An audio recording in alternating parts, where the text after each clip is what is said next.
இந்த பேரவைக்கு நாங்கள் வந்துள்ளோம். நின்ற தேர்தலிலெல்லாம் வென்ற தலைவர் கலைஞரின் 100 நிறைவில் 100க்கு 100 வெற்றியை பெற்று புகழ்மாலையை சூட்ட வேண்டும் என்று நான் உறுதி எடுத்து பயணம் தொடங்கினேன். எடுத்த உறுதியில் 100 நாயகருக்கு புகழ்மாலை சூட்டிய பெருமையோடு உங்கள் முன்னால் நின்று கொண்டிருக்கிறேன். நடைபெற்றது நாடாளுமன்ற தேர்தலாக இருந்தாலும் எதிர்க்கட்சிகள் என்னை குறிவைத்தும் இந்த திராவிட மாடல் அரசை விமர்சித்தும் தான் தேர்தல் களத்தில் அதிகம் பேசினார்கள். திராவிட மாடல் ஆட்சியின் செல்வாக்கை குறைத்து காட்ட அவர்கள் செய்த உண்மைக்கு புறம்பான பிரச்சாரங்களை மக்கள் முறியடித்து செய்கூலி சேதாரம் இல்லாமல் முழுமையான வெற்றியை வழங்கினார்கள்.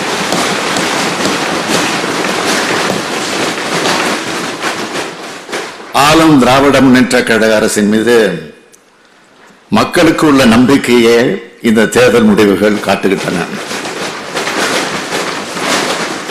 நான் ஆட்சி பொறுப்பேற்ற காலம் முதல் ஒவ்வொரு நாளும் ஒவ்வொரு மணி நேரமும் நாட்டு மக்களுக்கு நல்ல பல திட்டங்களை தீட்டி வந்துள்ளன என்பதை தமிழ்நாட்டு மக்கள் உணர்ந்ததன் அடையாளம்தான் இந்த 100 விழுக்காடு வெற்றி. சட்டமன்ற தேர்தலில் வாக்களித்த மக்கள் வாக்களிக்காத மக்கள் என்ற பாகுபாடின்றி அனைவருக்கும் கடந்த 3 ஆண்டு காலத்தில் ஏராளமான நன்மைகளை செய்துள்ளோம். அதற்கான அங்கீகாரத்தை வாக்குகள் மூலமாக மக்கள் நமக்கு அளித்துள்ளார்கள். வரலாற்று சிறப்புமிக்க இந்த தமிழ்நாடு சட்டமன்றத்தில் இன்று வாக்களித்த தமிழ்நாட்டு மக்கள் அனைவருக்கும் தலை வணங்கி வணக்கத்தையும் நன்றியையும் தெரிவித்துக் கொள்கிறேன்.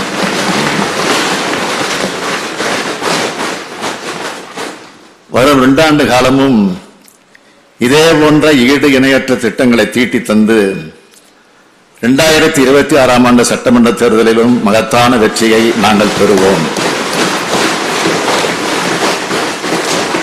இதனை மமதையோடு நான் சொல்லவில்லை. மனசாட்சிப்படி செயல்படும் இந்த ஸ்டாலின் மீதும் திராவிட மாடல் அரசின் மீதும் மக்கள் வைத்துள்ள நம்பிக்கையின் அடிப்படையில் துணிச்சலோடு சொல்கிறேன்.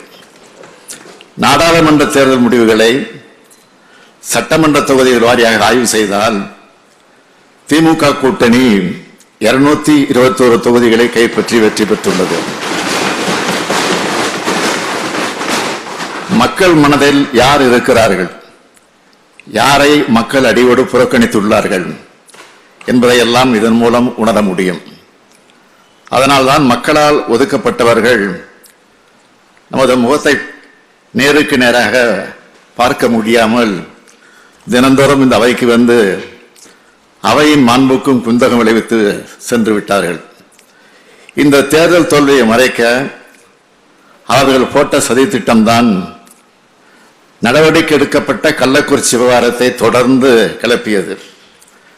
கடந்த 19ஆம் தேதி இந்த சம்பவத்தை நான் கேள்விப்பட்டதும் பாதிக்கப்பட்ட அனைவருக்கும் உரிய சிகிச்சை அளிக்க உத்தரவிட்டேன். அது குறித்து இதே அவையில் 20ஆம் தேதி முழுமையான அறிக்கையை தாக்கல் செய்துள்ளேன். கள்ளக்குறிச்சி சம்பவத்துக்கான உண்மையான காரணத்தை அறிய உயர்நீதிமன்ற ஓய்வு பெற்ற நீதியரசர் கோகுல்தாஸ் அவர்கள் தலைமையில் ஆணையம் அமைத்தேன். சிபிசிஐடி விசாரிக்க உத்தரவிட்டேன். அமைச்சர்கள், உள்துறை செயலாளர், டிஜிபி ஆகியோரை உடனடியாக சம்பவ இடத்திற்கு அனுப்பி வைத்தேன். குற்றவாளிகளில் 20க்கும் மேற்பட்டோர் கைது செய்யப்பட்டுள்ளார்கள். கள்ளச்சாராயம், விஷச்சாராயம் ஒழிப்பு மற்றும் குற்றவாளிகள் கைது நடவடிக்கைகள் தீவிரமாக தொடர்கிறது. இறந்தோர் மற்றும் பாதிக்கப்பட்டோர் குடும்பங்களுக்கு இழப்பீடு வழங்கப்பட்டுள்ளது. பெற்றோரை இழந்த பிள்ளைகளின் கல்வி வாழ்க்கை பொறுப்பை அரசு ஏற்றுக்கொண்டிருக்கிறது. சம்பந்தப்பட்ட அதிகாரிகள் மீது பணியிடை நீக்கம் உள்ளிட்ட நடவடிக்கைகள் எடுக்கப்பட்டுள்ளன. இப்படிப்பட்ட நடவடிக்கைகளை 24 மணி நேரத்தில் எடுத்துள்ளோம். இதன் பிறகும் நடவடிக்கை சரியில்லை என்று சொல்வது அவர்கள் நடத்தும் திசை திருப்பல் நாடகம். எதை மறைத்தோம் என்று சிபிஐ விசாரணை கேட்கிறார்கள். சாத்தான்குளம் சம்பவத்தில் 2 பேர் கொல்லப்பட்டதற்கு சிபிஐ விசாரணை கேட்டீர்களே என்று மாண்புமிகு எதிர்க்கட்சி தலைவர் பேட்டியளித்திருக்கிறார். மனித உயிர்கள் இறந்து போனால் 2 பேரா 20 பேரா என்று பார்ப்பதில்லை. ஒரே ஒருவர் இறந்தாலும் அது மாபெரும் இழப்புதான். சாத்தான்குளம் சம்பவத்தை அன்றைய அதிமுக அரசு முழுக்க மறைக்க திரிக்க நினைத்தது. அதனால் அப்பொழுது சிபிஐ விசாரணை கேட்டோம். ஆனால் இன்றைக்கு இந்த அரசு எதையும் மறைக்கவில்லை. குறுகிய காலத்திற்குள் குற்றவாளிகளை கைது செய்து ஒருவர் கூட தப்ப முடியாத என்கிற நிலையை உருவாக்கி இருக்கிறோம். விஷச்சாராய விற்பனை என்பது ஒரு சமூக குற்றம். விலை மதிப்பில்லாத மனித உயிர்களை வெளிவாங்குகிற இதை முற்றிலுமாக ஒழிக்க இந்த அரசு உறுதி பூண்டுள்ளது. இந்த அவைக்கு நான் தெரிவித்துக் கொள்கிறேன். கள்ளக்குறிச்சி சம்பவத்திற்கு பிறகு மாவட்ட ஆட்சியர்கள், காவல்துறை எஸ்பிக்கள் ஆய்வுக் கூட்டத்தில் பேசிய நான் இது தொடர்பான கடுமையான எச்சரிக்கை விடுத்துள்ளேன். இனிமேல் எங்காவது கள்ளச்சாராய உயிர் பலி நடக்குமானால் அதற்கு அந்த மாவட்ட காவல்துறை அதிகாரியும் எல்லைக்குட்பட்ட காவல் நிலைய அதிகாரியும் தான் பொறுப்பேற்க வேண்டும் என்பதை மிகவும் கண்டிப்புடன் சொல்லியிருக்கிறேன். அதே போலவே போதைப்பொருள் நடமாட்டம் மற்றும் விற்பனையை முற்றிலுமாக தடுக்க அனைத்து முயற்சிகளும் எடுத்து வருகிறோம். வெளி மாநிலங்களிலிருந்து கடத்தி வரப்படும் கஞ்சாவை தடுக்க கடும் நடவடிக்கை எடுக்கப்பட்டு வருகிறது. இக்குற்றங்களில் கைது செய்யப்படுபவர்களின் சொத்துக்களை பறிமுதல் செய்கிறோம். கடந்த 2 ஆண்டுகளாக குற்றவாளிகளுடைய 18 கோடியே 5 லட்சம் ரூபாய் மதிப்பிலான 46 சொத்துக்கள் பறிமுதல் செய்யப்பட்டுள்ளது. வங்கி கணக்குகள் முடக்கப்பட்டுள்ளது. கள்ளச்சாராயத்தைப் போலவே போதை மருந்து ஒழிப்பிலும் காவல்துறை அதிகாரிகள் உறுதியாக இருக்க வேண்டும் என்று தொடர்ந்து அறிவுறுத்தி வருகிறேன். மது போதை பழக்கங்களுக்கு எதிராக குற்றத்தடுப்பு நடவடிக்கைகளை அரசு ஒரு பக்கம் எடுத்தாலும் இது தொடர்பான விழிப்புணர்வு பிரச்சாரங்கள் அதிகம் முன்னெடுக்கப்பட வேண்டும் என்று அரசு கருதுகிறது. போதை மருந்தின் பாதிப்புகளை உணர்த்துதல், குடிநோயாளிகளை மீட்பது ஆகியவற்றை ஒரு இயக்கமாகவே நடத்தி வருகிறது. அந்த இயக்கத்தை சட்டமன்ற உறுப்பினர் அனைவரும் கட்சி பாகுபாடின்றி மக்களிடம் கொண்டு சேர்க்க வேண்டும் என கேட்டுக்கொள்கிறேன். அடுத்து, மிக முக்கியமான வழக்கான கொடநாடு வழக்கு குறித்து இந்த அரசு எடுத்துள்ள நடவடிக்கைகளை இந்த அவைக்கு தெரிவிப்பதை எனது கடமையாக கருதுகிறேன்.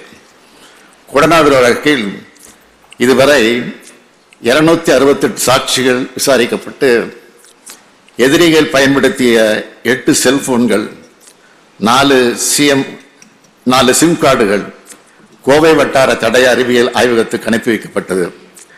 அவர்களிடமிருந்து 8000 பக்கம் கொண்ட ஆய்வறிக்கை பெறப்பட்டுள்ளது. சம்பவம் நடந்தபோது எதிரிகள் சிலருக்கு வெளிநாட்டு போன் அழைப்புகள் வந்துள்ளது. எனவே அதனை இன்டர்போல் உதவியுடன் விசாரிக்க வேண்டும். மேலும் சிலருக்கு இதில் தொடர்பு இருக்கிறதா என்ற கோணத்திலும் விசாரித்து வருகிறோம். சட்டம் ஒழுங்கை காப்பதில் தமிழ்நாடு அரசு வெற்றிகரமாக செயல்பட்டுள்ளது. அனைத்து விழாக்களையும் அமைதியான முறையில் நடத்தி காட்டியிருக்கிறோம்.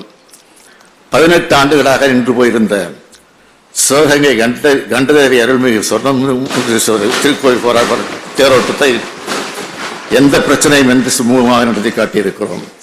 அதற்காக அந்த பகுதி மக்கள் என்னை நேரில் சந்தித்து நன்றி கூறினார்கள்.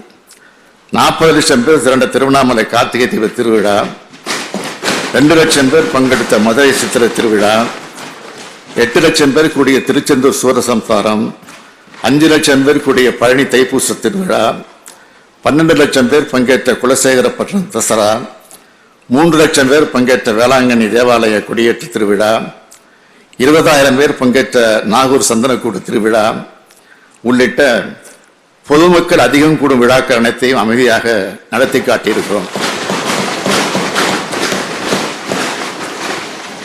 இன்றைக்கு தமிழ்நாடு வளர்ச்சி மிகு மாநிலமாக இருக்கிறது என்றால் அமைதி மிகு மாநிலமாகத்தான் அது இருப்பதால் தான். வளர்ச்சி மிகு மாநிலமாக இருக்கிறது என்பதை இந்த மாமன்ற உறுப்பினர்கள் அறிவார்கள்.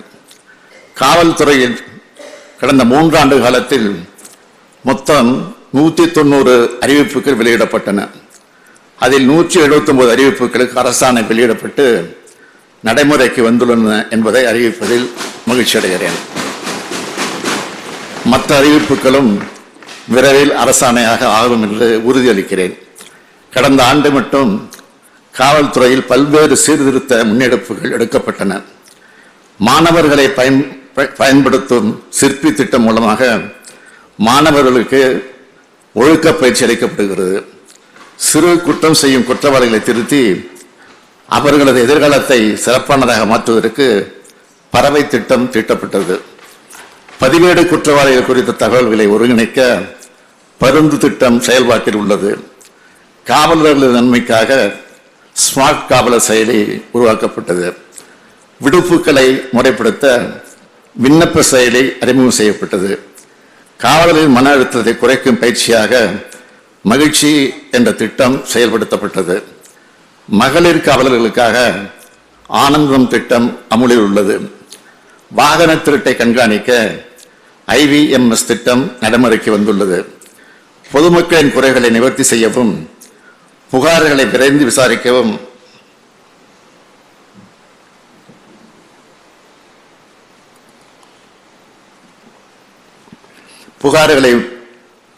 விசாரிக்கவும் நீதிமன்ற வழக்குகளை விரைந்து முடிக்கவும் இந்த அரசு பல்வேறு நடவடிக்கைகளை எடுத்து வருகிறது.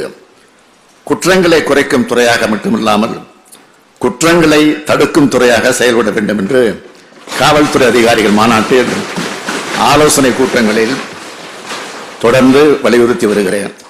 குற்றங்களின் எண்ணிக்கையை குறைப்பதல்ல, குற்ற எண்ணத்தை குறைப்பது காவல்துறையின் பணியாக இருக்க வேண்டும் என்றெல்லாம் கட்டளையிட்ட வகையில் சுற்றுச்சூழல் கட்டுக்குள் உள்ளது. வருங்காலங்களில் குற்றங்களை தடுக்க மேலும் நடவடிக்கை கடுமையாக இருக்கும் என்று உறுதியளிக்கிறேன். தமிழ்நாடு இன்று இந்தியாவின் தலைசிறந்த மாநிலமாக உயர்ந்து வருகிறது. தொழில் வளர்ச்சியில், கல்வி வளர்ச்சியில், உட்கட்டமைப்பில், மனித வளர்ச்சி குறியீட்டில் என எந்த வகை எடுத்துக்கொண்டாலும் தமிழ்நாடு உயர்ந்து வருகிறது. அதன் தனித்தன்மையை தனி சிறப்பாக வளர்த்து வருகிறோம். இந்த வளர்ச்சி என்பது என்னால் மட்டும் ஆனதல்ல. என்னை முதலமைச்சராக ஏற்றி வைத்து ஒவ்வொரு துறையையும் தங்களது ஆக்கப்பூர்வமான நடவடிக்கைகளால் வளர்த்து வரும் எனது அருமை அமைச்சரவை சகாக்களால் தான் இந்த வெற்றியையும் புகழையும் பெற்றோம் என்பதை எப்போதும் மறக்காமல் சொல்லி வருகிறேன். அனைத்து அமைச்சர் பெருமக்களுக்கும் எனது மனமார்ந்த நன்றியை தெரிவித்துக் கொள்கிறேன். கூட்டணி கட்சியாக இருந்தாலும் பாராட்ட வேண்டிய நேரத்தில் பாராட்டி, சுட்டிக்காட்ட வேண்டிய நேரத்தில் கனிவோடு சுட்டிக்காட்டும் கூட்டணி கட்சியின் உறுப்பினரது வாதங்களும் பாராட்டுகளும் ஆலோசனைகளும் எங்களுக்கு எப்போதும் ஊக்கமளித்து வந்துள்ளது. நேற்று நடைபெற்ற விவாதத்தின் போது சட்டமன்ற உறுப்பினர்கள் எழுப்பிய கோரிக்கைகளை பொறுத்தவரை திரு பரந்தாமன் அவர்கள் சென்னை மாநகரில் காவலர் குடியிருப்புகளில் பழுதுபார்க்கும் பணிகளை மேற்கொள்ள கோரிக்கை விடுத்தார். ஒவ்வொரு ஆண்டும் காவல்துறையில் சிறப்பு பழுதுபார்க்கும் பணிகளுக்காக வழங்கப்பட்டு வரும் 40 கோடி ரூபாய் இந்த ஆண்டு முதல் 50 கோடி ரூபாயாக உயர்த்தப்பட்டு அப்பணிகள் மேற்கொள்ளப்படும். சட்டமன்ற உறுப்பினர்கள் பேராசிரியர் ஜவஹர்லா அவர்களும் திரு சின்னதுரை அவர்களும் கடந்த காலங்களில் பல்வேறு போராட்டங்களில் கலந்து கொண்ட அரசியல் கட்சியைச் சேர்ந்தவர்கள் மீதும் பொதுமக்கள் மீதும் காவல்துறையால் வழக்குகள் பதிவு செய்யப்பட்டதால் கடவுச்சீட்டு மற்றும் தடையில்லா சான்றிதழ் போன்றவர்களை பெறுவதில் சிரமம் ஏற்படுகிறது என்று தெரிவித்திருந்தார்கள். கடந்த 3 ஆண்டுகளில் இதுபோன்ற பல ஆயிரம் வழக்குகள் திரும்ப பெறப்பட்டுள்ளது. மீதம் இருக்கும் வழக்குகள் குறித்தும் உரிய தரவுகள் பெற்று திரும்ப பெற நடவடிக்கை எடுக்குமாறு சட்டம் ஒழுங்கு கூடுதல் காவல்துறை இயக்குநர் அவர்களை அறிவுறுத்தியிருக்கிறேன். அருமை சகோதரர் திரு சிந்தனை செல்வன் அவர்கள் பேசும்போது செங்கல்பட்டு மாவட்டம் திருப்போரூர் பகுதியில் ஒரு புதிய தீயணைப்பு நிலையம் அமைத்து தர கோரினார். அக்கோரிக்கையை ஏற்று கோவலத்தில் ஒரு புதிய தீயணைப்பு மற்றும் மீட்பு பணிகள் நிலையம் அமைக்கப்படும். இதன் மூலம் திருப்போரூர் பகுதியும் கடலோர பகுதியான கோவலமும் பயன்பெறும். பாமக சட்டமன்ற கட்சித் தலைவர் G.K. மணி அவர்கள் நடந்து முடிந்த நாடாளுமன்ற தேர்தல் பணி செய்த காவலர்களுக்கு தேர்தல் பணிப்படி வழங்க கோரிக்கை விடுத்தார். அக்கோரிக்கையின் அடிப்படையில் காவல்துறை தலைமை இயக்குநர்களிடம் கருத்துரு பெற்று விரைவில் தேர்தல் பணி வழங்கப்படும். முக்கிய எதிர்க்கட்சியான அதிமுக இந்த கூட்டத்தொடரில் எடுத்த தவறான நிலைப்பாடு எனக்கு வருத்தம் அளிப்பதாகவே இருக்கிறது. ஆக்கபூர்வமான விவாதங்களுக்கு பதில் சொல்வதற்கு நாங்கள் எப்பொழுதும் தயாராக இருக்கிறோம். அந்த பதிலை கேட்பதற்குத்தான் அதிமுக தயாராக இல்லை. ஒருபுறம் தேர்தல் தோல்வி, மறுபுறம் சொந்த கட்சி நெருக்கடி என ரெண்டுக்கும் இடையே சிக்கிக் கொண்டு அதிலிருந்து தப்பிப்பதற்காக அவை நடவடிக்கைகளுக்கு குந்தகம் ஏற்படுத்தியது அதிமுக. நாம் ஆட்சி பொறுப்பேற்றதிலிருந்து எதிர்க்கட்சியினர் இந்த அவையில் எவ்வளவு நேரம் பேசியுள்ளார்கள் என்பதையும், அதிமுக ஆட்சியில் நாங்கள் எதிர்க்கட்சியாக இருந்தபோது எங்களுக்கு எவ்வளவு நேரம் ஒதுக்கீடு செய்யப்பட்டது என்பதை ஒப்பிட்டு பார்த்தால் ரெண்டு ஆட்சிகளின் ஜனநாயக பண்பும் தெரியும், புரியும்.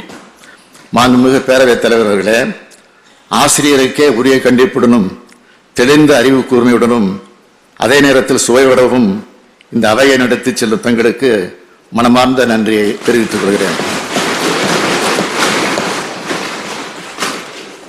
மாண்புமிகு பேரவைத் தலைவர்களே, இந்த ஆண்டு மானிய கோரிக்கையில் 100 அறிவிப்புகள் உள்ளது. அது சிலவற்றை மட்டும் இப்போது அறிவிக்க விரும்புகிறேன். மீத அறிவிப்புகளை நான் படித்ததாக கருதி அவை குறிப்பை சேர்த்திடுமாறு கேட்டுக்கொள்கிறேன். கலைஞர் நூற்றாண்டு பேருந்து முனையம்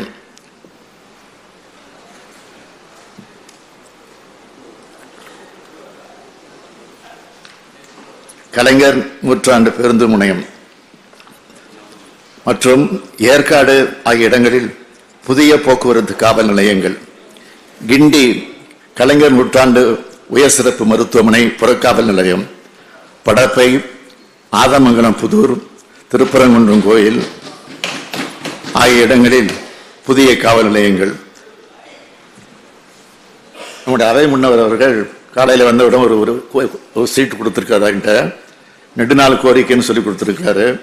பேரணாம்பட்டில் இருக்கக்கூடிய காவல் நிலையத்தை வேறு இடத்திற்கு மாற்ற வேண்டும் என்ற கோரிக்கை கொடுத்திருக்கிறார். அதுவும் நிச்சயமாக பரிசீலிக்கப்படும்.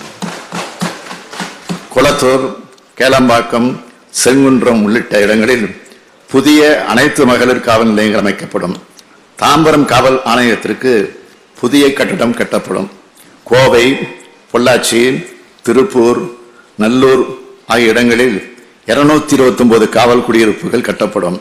தமிழ்நாடு காவல்துறையில் பணியாற்றும் ஆளுநர்கள் பணியின் போது உயிரிழப்போ, உடலுறுப்பு இழப்போ, காயமோ ஏற்பட்டால் வழங்கப்படும் கருணத்தொகை உயர்த்தப்படும். சிறப்பு இலக்கு படையில் பணியாற்றும் ஆளுநர்களுக்கு அத்தொகை உயர்த்தி வழங்கப்படும். ஊர்காவல் படையில் பணியாற்றும் ஆளுநர்கள் உயிரிழக்கும் போது அவர்கள் குடும்பத்திற்கு தமிழ்நாடு ஊர்காவல் படையினரன் மற்றும் கருணை கொடை நிதியிலிருந்து வழங்கப்படும் இழப்பீடு 15,000 ரூபாய் 1 லட்சம் ரூபாயாகவும், காயமற்றவர்களுக்கான நிதி 10,000 இருந்து 50,000 ரூபாயும் உயர்த்தப்படும். கோவை மாநகராட்சியை விபத்தில்லாத மாநகரமாக மாற்றிட 5 கோடி ரூபாய் மதிப்பீட்டில் செயல் திட்டம் ஒன்று செயல்படுத்தப்படும். தஞ்சாவூர் வட்டார தடய அறிவியல் ஆய்வகத்தில் 5 கோடி 21 லட்சம் ரூபாய் செலவில் புதிய ஆயப்பிரிவு ஒன்று உருவாக்கப்படும். தீயணைப்பு மற்றும் மீட்பு பணியில் ஈடுபடும் பணியாளர்களின் பயன்பாட்டிற்காக 1500 தற்காப்பு உடைகளும், மீட்பு பணியில் ஈடுபடும் பணியாளர்களுக்கு சிறிய உபகரணங்களோடு கூடிய 3000 மீட்பு உடைகளும் 4 கோடி 50 லட்சம் ரூபாய் செலவில் வழங்கப்படும். ஏரல், கருமத்தம்பட்டி, மடத்துக்குளம், கோவலம், படப்பை, திருநெல்வேலி மாநகரம், புதுவையில் உள்ளிட்ட 7 இடங்களில் புதிய தீயணைப்பு மற்றும் மீட்பு பணிகள் நிலையங்கள் நிறுவப்படும். சமயபுரம், மேடவாக்கம், பெரம்பலூர், தியாகதுர்கம், நீடாமங்கலம், குளத்தூர் ஆகிய 6 தீயணைப்பு மற்றும் மீட்பு பணி நிலையங்களுக்கு புதிய கட்டடம் கட்டப்படும். அது மட்டுமல்ல, அரசு ஊழியர்களுக்கான புதிய மருத்துவ காப்பீடு திட்டத்தில் அரசு ஊழியர்களை சார்ந்துள்ள தாய் தந்தையாரையும் பயனாளிகளாக சேர்த்திட வேண்டும் என்று காவல்துறையினர் உள்ளிட்ட பல்வேறு அரசு அலுவலர்களிடமிருந்தும் கோரிக்கைகள் வரப்பெற்றுள்ளன. அவற்றை உரிய முறையில் ஆராய்ந்து அரசு அலுவலர்களை சார்ந்து வாழும் அவர்களது பெற்றோர்களுக்கும் மருத்துவ காப்பீட்டின் பலன் சென்றடையும் வகையில் சம்பந்தப்பட்ட அரசு ஊழியர்களின் விருப்பத்தை பெற்று தற்போது நடைமுறையில் உள்ள புதிய மருத்துவ காப்பீடு திட்டம் மறுசீரமைக்கப்படும். மேலும் புதிய மருத்துவ காப்பீடு திட்டத்தின் பயன்களை பெறும் அரசு அலுவலர்கள் எதிர்கொள்ளும் நடைமுறை சிக்கல்களை கலைந்திட தலைமைச் செயலாளர் தலைமையில் விரைவில் ஆய்வுக் கூட்டம் நடத்திடவும் தேவைப்படும் நெறிமுறைகளை வழங்கிடவும் நான் உத்தரவிட்டுள்ளேன்.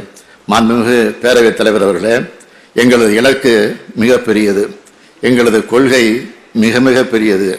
எனவே எங்களது பயணமும் மிக மிக நீண்டது.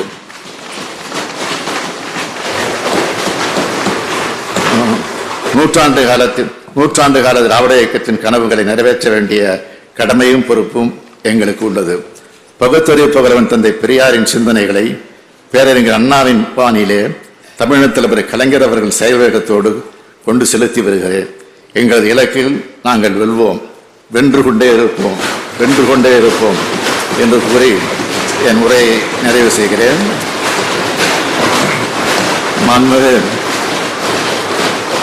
மாண்புமிகு பேரவைத் தலைவர் அவர்களே, மாண்புமிகு உறுப்பினரால் வழங்கப்பட்டிருக்கக்கூடிய கோரிக்கை எண் 22 காவல் பற்றிய மானிய கோரிக்கை மீதான வெட்டு தீர்மானங்களையும், கோரிக்கை எண் 23 தீயணைப்பு மற்றும் மீட்பு பணிகள் குறித்த வெட்டு தீர்மானங்களையும் நான் படித்து பார்த்தேன்.